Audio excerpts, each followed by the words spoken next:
Maroc Gate, une affaire aux ramifications profondes, tellement profondes qu'elle a fini par avoir raison de plusieurs têtes au sein de l'Union européenne et d'entacher une institution qui s'est toujours targuée d'être incorruptible et solide. Ce scandale est venu remettre en cause toutes les idées reçues de cette institution ayant été à maintes reprises elle-même un instrument par lequel arrive la critique et la dénonciation en direction de certains pays dits du tiers-monde. Ce Parlement se retrouve aujourd'hui confronté à ses propres démons. Ces eurodéputés n'auraient au fait rien à envier, sans faire de l'humour, aux députés du tiers-monde, souvent taxés de toucher des pots de vin pour faire marcher les affaires. Voilà que ces eurodéputés ont eu du mal à leur tour à ignorer les appels des sirènes. Le Makhzen, fidèle à sa réputation, a bien arrosé ses complices concernant le dossier du Sahara occidental et les révélations ne font que commencer. Levée de l'immunité de certains députés, cette levée suffira-t-elle à étouffer l'affaire? Le débat est lancé.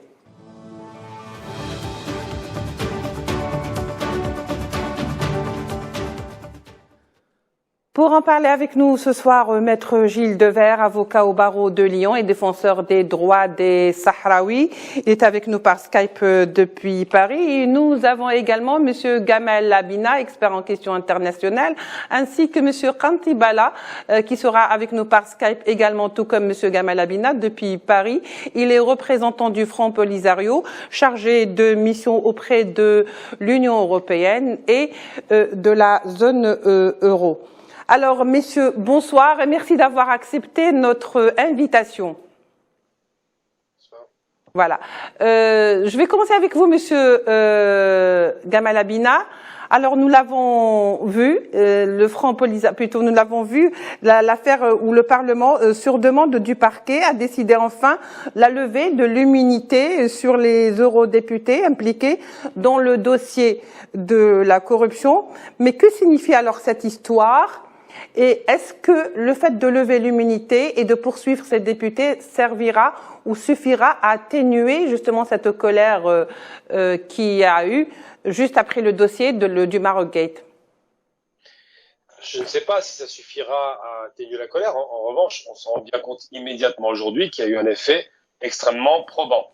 Ces députés qui ont été dénoncés ou qui ont été simplement piégés, pour certains d'entre eux ont tout de suite avoué, d'autres ont été... il y a eu des perquisitions, on a trouvé de l'argent en liquide dans des sacs chez des députés. Ces députés ont été donc pris la main dans le sac, c'est comme ça qu'on utilise l'expression consacrée, c'est cela. On a eu aussi d'autres députés qui ont témoigné pour dire qu'il y a eu des tentatives de corruption, hein, et on se rend bien compte qu'effectivement ce scandale, il est lié à un autre scandale qui a été mis en valeur, celui du Qatargate, comme ils disent, hein, on utilise toujours le terme avec la porte en anglais.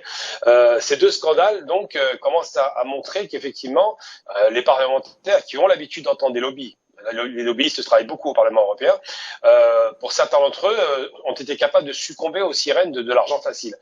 Et donc une fois que ce scandale a été levé, qu'on se rend bien compte que les parlementaires d'où qu'ils soient dans le monde peuvent être corruptibles, comme tout à chacun en vérité, s'il n'y a pas d'intégrité et si on n'est pas suffisamment payé. Bon, là, en l'occurrence, ils sont bien payés, mais quoi qu'il en soit, ils sont payés à peu près 15 000 € par mois, hein, pour vous donner un ordre d'idée. Eh bien, ces parlementaires ont des besoins qui vont peut-être au-delà de cela. Ils se sont dit qu'ils ont cédé à la facilité du lobby, et de lobbies très offensifs qui sont connus au Parlement européen, particulièrement le lobby orientaux, on le savait déjà, mais aussi le Maroc, on l'a découvert récemment, qui pratiquait un certain lobbying et qui essaye de se placer par rapport à tout un tas de questions économiques, politiques ou même de la reconnaissance du Sahara occidental sur le Parlement européen. Donc, effectivement, il y a eu un effet direct et probant, c'est qu'il y a eu un vote aujourd'hui qui n'a pas été favorable, pour une fois, au Maroc et qui était assez massif. Donc, ça en dit long sur l'état de délabrement des gens qui ont été pris la main dans le sac. Oui. Alors, il y a les eurodéputés, et ça, ce qu'on sait en tous les cas, c'est un petit peu la partie apparente de l'iceberg, Monsieur Gilles Devers. Qu'est-ce qu'il y a, ou comment ces députés se sont-ils laissés ainsi embourber dans une telle histoire au sein de l'Union européenne? D'abord, ça a été appelé le Qatargate, rappelez-vous. Ensuite, on s'est rendu compte que le poteau rose n'était rien, parce que la Qatargate cachait beaucoup plus grave. Alors, qu'est-ce qui a vraiment laissé ces députés aujourd'hui s'enliser dans une telle affaire? Écoutez, je pense qu'il y aura des aspects individuels et les uns et les autres ont des rendez-vous importants vu qu'ils vont tous être convoqués par le juge et les enquêteurs. Et on a vu depuis le début que l'une des grandes chances dans ce dossier pour le peuple sahraoui, eh bien, c'est que l'enquête judiciaire est tenue de main très ferme et avec énormément de lucidité par un juge d'instruction chevronné, spécialisé sur les affaires économiques et qui travaille avec les enquêteurs de haut vol. Donc, est-ce qu'on aurait eu la même enquête en France? On a des compétences, mais est-ce qu'il y avait les ordres politiques pour le freiner? En tout cas, on a vraiment une chance extraordinaire avec cela. Donc, ça sera des explications individuelles. On va les surveiller. Moi, je suis un avocat et évidemment, j'ai le plus grand respect pour le travail de la justice, surtout que ça, c'est une vraie justice. Mais il y a une dimension collective. Et la dimension collective, les seuls mots que l'on peut utiliser, c'est les plus sévères. C'est-à-dire, c'est un ectoplasme, c'est une catastrophe, ce sont des gens qui n'ont aucune conscience, ce sont des gens qu'il faut virer comme des malpropres du Parlement, ce sont des gens qui bafouent l'idée de démocratie, s'ils sont à peine bons pour aller faire je ne sais quel marché de revente de pièces, s'ils ne sont capables que de faire cela. Ils n'ont aucune conscience. La démocratie est importante, les libertés fondamentaux, c'est important. Qu'est-ce qu'il y a derrière? Il y a la liberté d'un peuple, il y a des prisonniers politiques, il y a des gens qui souffrent tous les jours. Donc moi, je suis pour chasser tous ces gens et sans aucune limite. Le lobby, on sait que les lobbies existent. Il y a des immeubles entiers qui sont pour les lobbyistes et on les a au Parlement français, dans tous les parlements, il y a des groupes d'influence. Mais là, c'est différent. C'est acheter les parlementaires. Nous, avec le Front Polisario, depuis maintenant 8 ans, on présente des argumentaires juridiques et ils arrivent eux-mêmes à la conclusion de quoi? C'est que nos argumentaires juridiques, ils ne peuvent pas les combattre par le droit, donc ils nous amènent la corruption. Alors excusez-moi, c'est quand même le travail que l'on a fait et qui amène à des décisions de justice. Et eux, c'est ces gens corrompus, ces gens qui n'ont aucune conscience, ces gens qui sont à vomir. Tout ce qu'ils ont à faire, c'est apporter l'argent pour nous bloquer. Donc moi, ce soir, je suis absolument furieux et il y en a pour un bon moment et on a une audience qui nous attend devant la cour d'appel en grande chambre, vu on a fait annuler ces accords qui sont dus à la corruption et ils ont fait un pourvoi. On a rendez-vous devant la grande chambre. Je peux vous garantir qu'ils vont m'entendre. Ah ben oui. Voilà, très bien. Alors, est-ce que c'est un hasard aujourd'hui et là, le fait a été relevé quand même sur beaucoup de médias que la plupart des députés impliqués soient italiens ou d'origine italienne. Est-ce que c'est une façon un petit peu de se déculpabiliser, je parle du Parlement européen, et de faire diversion? Monsieur Gamal Abina.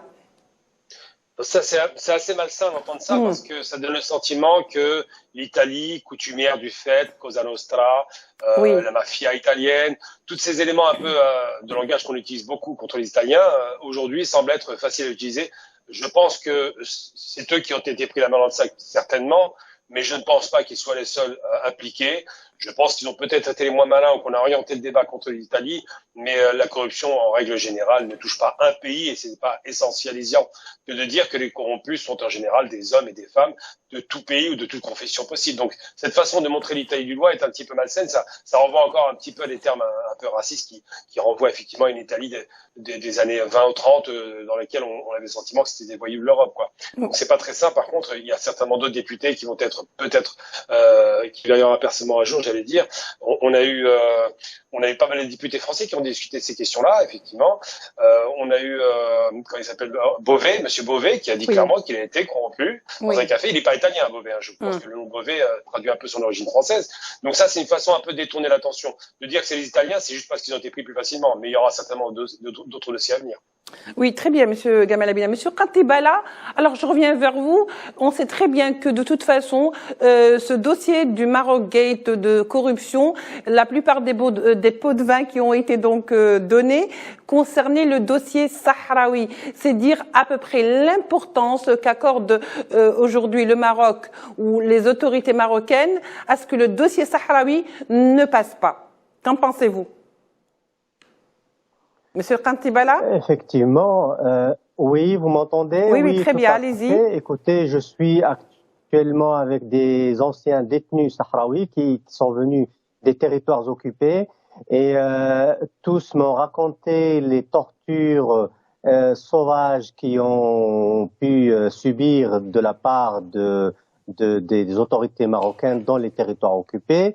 Il y a et ça me revient à l'esprit une correspondance entre un ambassadeur marocain et sa centrale lui disant que nous avons peur du rapport de Charles Tannock sur les droits de l'homme au Sahara occidental et qu'il faut absolument en atténuer les effets, car effectivement ce qui se passe en Europe a des incidences directes sur notre propre vie, que ce soit individuellement ou collectivement en tant que peuple. Ce que cherche le Maroc à travers ces pratiques, c'est effectivement continuer de violer gravement les droits de l'homme au Sahara occidental et de continuer de piller les ressources naturelles du territoire sahraoui. J'en veux pour preuve un autre rapport de Patricia Lalonde, une eurodéputée française qui avait rédigé un rapport extrêmement partial en son temps. Et cette Patricia Lalonde se trouve membre d'Euromeda, qui est une officine d'influence en faveur du Maroc, fondée par des députés marocains et d'eurodéputés et un eurodéputé français. Donc tout cela influe directement sur notre vie en tant que Sahraouis. Nous sommes les victimes de ce genre de pratiques, pas seulement du Maroc, mais aussi de ces eurodéputés européens et par-delà les instances européennes qui, comme nous l'avons constaté tout récemment et qui est extrêmement honteux, n'ont pas hésité à faire appel de la décision de la CGIE, tellement nous ne sommes pas contents d'être écartés de cette association, je dirais, de malfaiteuses avec le Maroc dans le cadre du pillage des ressources naturelles sahraouies et d'aggravation de la situation des droits de l'homme et l'empêchement du droit du peuple sahraoui à l'autodétermination d'être exercé. Je reviens vers vous, Monsieur Gilles Devers. Comment vous expliquez cet enlisement justement du Merzen dans une affaire pareille? Bien sûr, il y a une affaire de corruption, il y a des députés qui sont corrompus, mais le Maroc ne se serait jamais aventuré vers un tel ou un tel député s'il ne s'était pas agi réellement d'un réseau bien élaboré, comme on le dit en ce qui concerne Monsieur Panzeri. Et je pense qu'il le faisait bien entendre. Alors, il y a tout à fait des antériorités. Et vous citiez tout à l'heure l'idée de ne pas focaliser sur l'Italie. Ben, nous, on a fait les démarrages avec Gilles Pragno, qui était un député français, qui se présentait comme pratiquement l'envoyé du roi et qui venait systématiquement pourrir toutes les réunions de travail que nous faisions sur place. Donc, c'est un travail qui est ancien. Moi, ce que je crois, c'est qu'il faut bien voir que il y a eu toujours cette influence marocaine. Elle est connue de longue date et des moyens très intrusifs. Ils n'ont pas de limite. Voilà, c'est comme cela. Mais il y a eu une accélération, il y a un cap qui était passé en 2019. Pourquoi? Parce que en 2019, ils ont besoin du vote essentiel du Parlement européen pour obtenir l'accord d'extension de l'accord Union européenne-Maroc sur le territoire du Sahara occidental. C'est-à-dire que s'il n'y a pas le vote du Parlement, c'est fini. Bon, et on parle de Qatargate, des choses comme cela. Qu'est-ce que le vote? Je veux bien croire que le Qatar a donné de l'argent, mais ça sera pas lui, ça sera des personnalités, et puis on aura bien le temps de voir. Mais quelle est l'influence du Parlement européen pour l'avenir du Qatar? Vous voyez, on peut encore des points d'interrogation. Alors qu'ici, c'était vital. C'est-à-dire que pour qu'il y ait cet accord, il fallait le vote.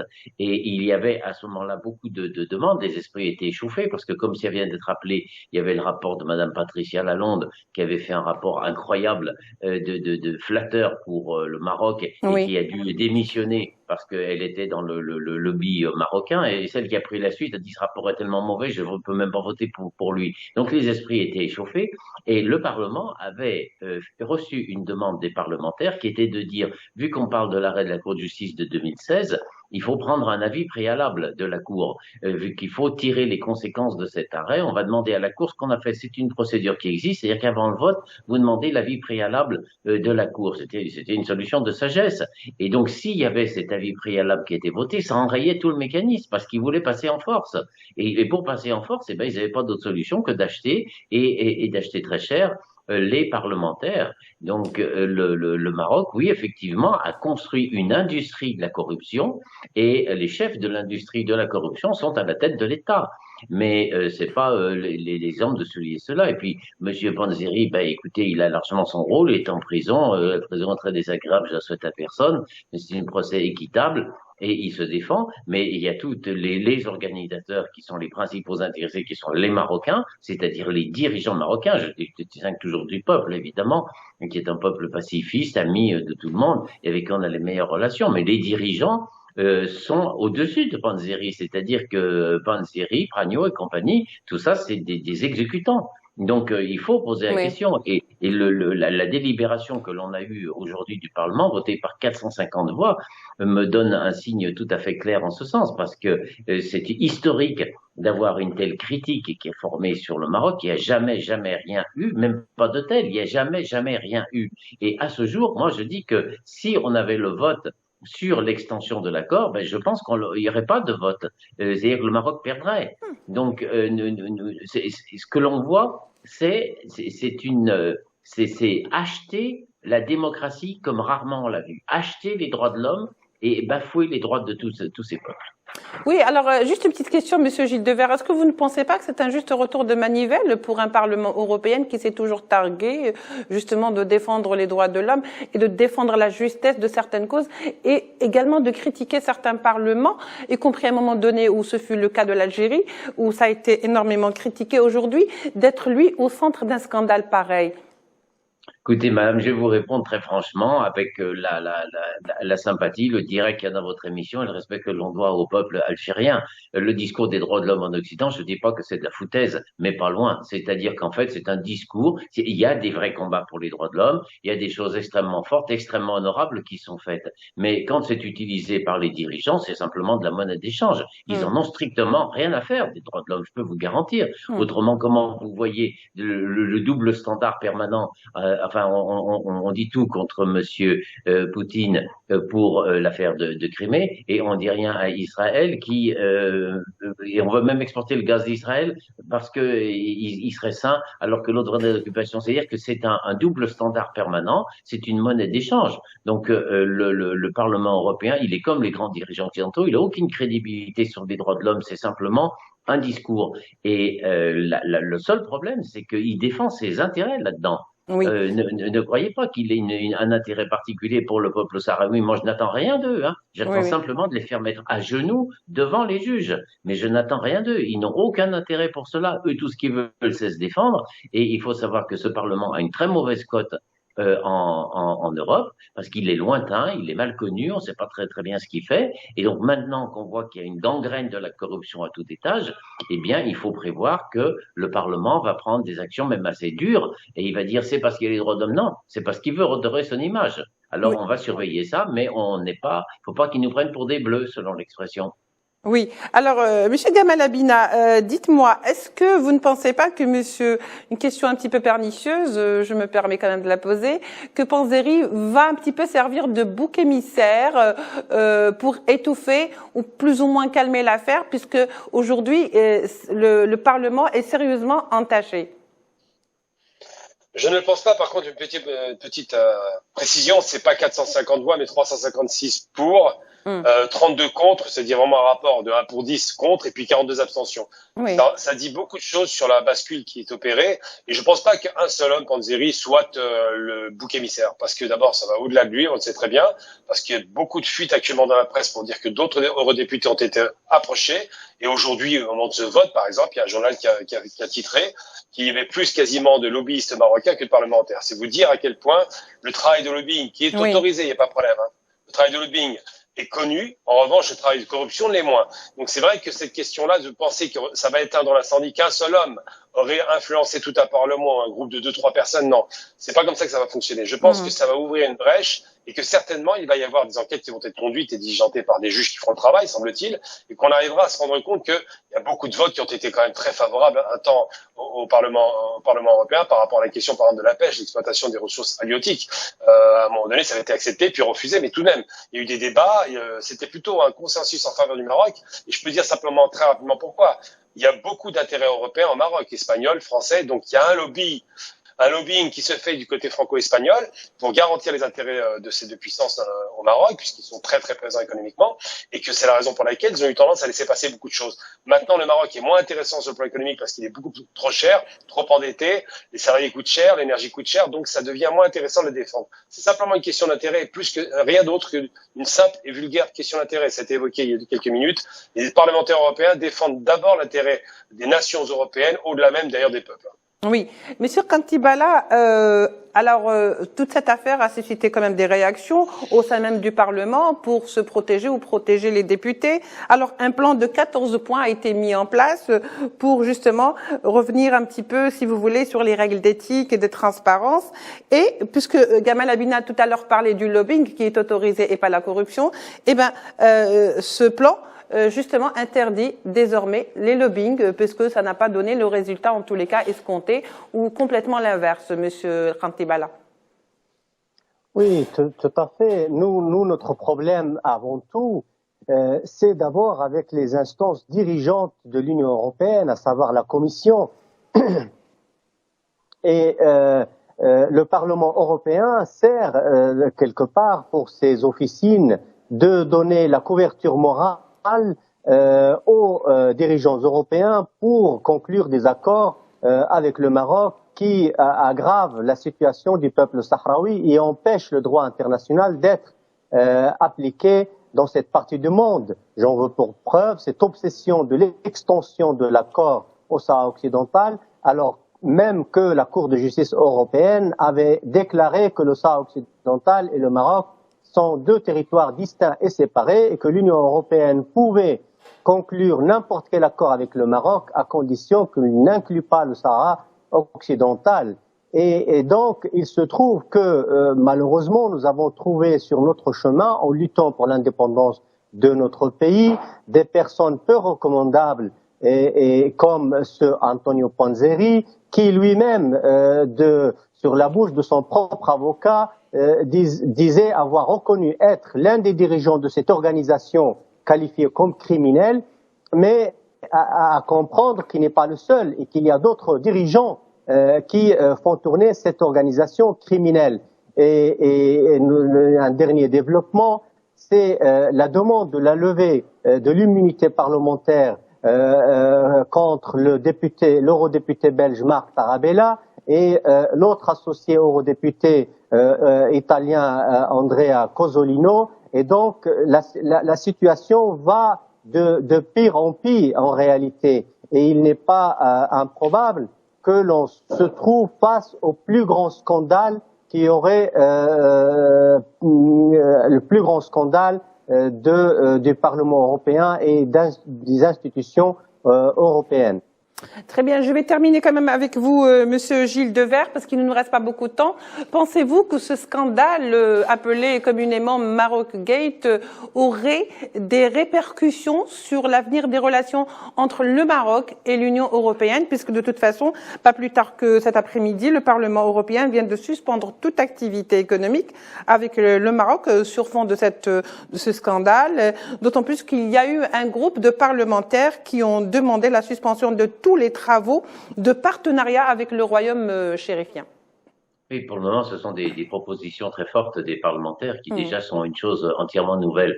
Maintenant, la crise qu'il y aura entre l'Union européenne et le Maroc, moi je l'ai dit, elle est certaine. Pourquoi? Parce que nous attendons pour 2023 la décision d'appel. Vous savez qu'en 2021, en septembre 2021, nous avons fait annuler, le Front Polisario a fait annuler l'accord d'extension de l'accord Union européenne avec le Maroc sur le territoire du Sahara occidental. Ils ont fait appel, ça va être jugé au cours de l'année 2023. Est-ce que je gagnerai? Et bon, on verra bien si on gagnera ou si on perdra, mais on a quand même des arguments très forts. Et le tribunal, quand même, nous avait donné raison et on part d'une base assez solide. Je ne veux pas donner le détail du contentieux ici. Mais nous, on anticipe. Oui. Parce que en 2016, on avait gagné. Et qu'est-ce qu'on a vu en janvier 2017? Le Front Polisario avait écrit en disant, vu qu'il y a deux territoires distincts séparés, que le Maroc est pas souverain, on est d'accord pour négocier un accord pour le développement du territoire avec l'Union européenne. Et ils ont magouillé. grâce au réseau de la corruption qui se mettait en place, pour arriver à l'accord de 2019. Et il y avait l'idée qui est dans les couloirs là-bas de dire le Front Polisario va gagner une nouvelle fois devant la justice, faire annuler les accords d'extension, et l'Union européenne va faire quelque chose pour dépatouiller le Maroc, soit avec des droits de douane, soit avec ceci, soit avec cela. Là, je crois que maintenant, ça sera impossible. C'est-à-dire que on se bat pour obtenir la confirmation de l'annulation de l'accord, et avec le vote du Parlement aujourd'hui, effectivement, j'avais majoré nombre de voix en 30 ans sur un autre vote, 356 voix, mais également les déclarations des responsables politiques, puis l'impact, ça serait invendable de refaire un accord Union européenne-Maroc pour contourner à nouveau la décision de justice.